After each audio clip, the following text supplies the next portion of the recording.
So here is how we can put apps in the hidden section on the iPad. So I'm currently on my home screen of the iPad as usual, and if I want to put apps into the hidden section, I can find them on the home screen like this.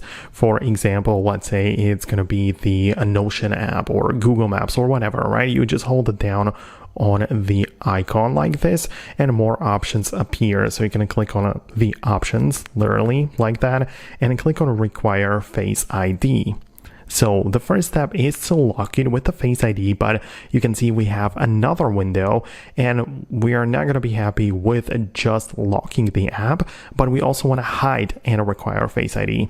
And if you hide and lock it, it just means that it's going to be put away into the hidden section of the iPad really. So let me just do it like that and scan my face.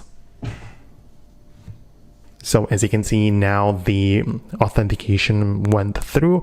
It's telling me what's going to happen. So the app is going to be like obscured and I'm not going to get any notifications or alerts. So I'm going to hide the app. You can see it disappears from the home screen. And now even if I try to look it up, you can see that it simply doesn't appear, right? So let me just try to type in Notion. There's only the Notion calendar, which is another app, but this one simply disappeared and it is now in the hidden section in the app library, and at the bottom literally called hidden folder. Again, I have to scan my face like that, and now the hidden apps show up. So if you want to reverse the process, you just hold down on the app again and click on don't require Face ID, scan your face yet again like this, and now the app has come back to the regular normal side of the iPad really. So let me know what you think below. Let me know if it worked for you. Hit the thumbs up if it did, subscribe, and I'll see you later.